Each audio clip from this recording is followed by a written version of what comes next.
Israel की एक नीति है, जो खतरा बनेगा वो बचेगा नहीं। सीमा के इस पार हो या उस पार, नाम हिजबुल्लाह हो, हूती हो या फिर सीरिया का कोई नया मोहरा, इजराइल के लिए सबका जवाब एक ही है, एक्शन।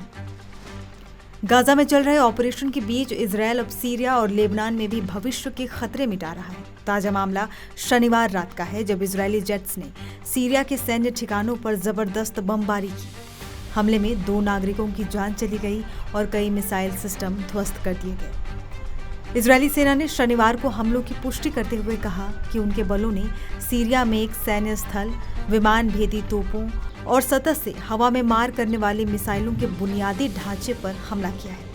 ये हमला इजराइल की तरफ से सीरिया के राष्ट्रपति भवन के पास हमला करने के एक दिन बाद किया गया है। इजरायली प्रधानमंत्री नेतन्याहू कह चुके हैं, दमिश्क के दक्षिण में सीरियाई सेना की मौजूदगी बर्दाश्त नहीं की जाएगी। यानी अब खतरा केवल रॉकेट्स नहीं, बल्कि उस रॉकेट के लॉन्च पैड तक पहुंचने की रणनीति बन चुकी है। इस पूरे ऑपरेशन में इजराइल की सोच बिल्कुल साफ है कि सीमा नहीं, सिर्फ लक्ष्य दिखता है।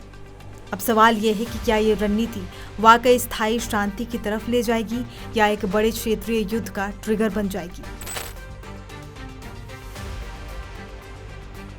लेबनान में 27 नवंबर को युद्ध विराम लागू हुआ था, पर इजराइल की मिसाइलें तब से 3000 बार सीमा लांघ चुकी हैं। शांति समझौता का इजरायली मतलब साफ है कि हम तब तक शांत नहीं रहेंगे जब तक खतरे जिंदा हैं। इजरायली ड्रोन ने बीते शनिवार दक्षिणी लेबनान के कई शहरों में हमला किया। इसके बाद अब बात सिर्फ आतंकियों की नहीं रही, अब नागरिक, पर्यावरण कार्यकर्ता, यहाँ तक कि मेडिकल स्टाफ भी खतरे में है। दूसरी तरफ सीरिया के ड्रूज समुदाय को बचाने के नाम पर हो रही बमबारी पर भी सवाल उठ रहे हैं। सीरियाई ड्रूज खुद इजराइल की इस दलील को नकार चुके हैं।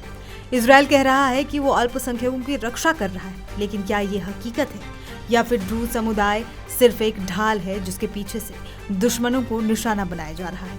बहरहाल आने वाले समय में इजराइल को कई चुनौतियों का भी सामना करना पड़ सकता है। क्षेत्रीय तनाव और बढ़ते आतंकवाद के बीच इजराइल की रणनीति को और अधिक प्रभावी बनाना जरूरी होगा। इजराइल फिलहाल कूटनीति नहीं, डोमिनेंस के मोड में है, और अगर उसकी सैन्य नीति का यही पैटर्न रहा तो गाजा, सीरिया और लेबनान तीनों की जमीनें शायद कभी चैन न देख पाए।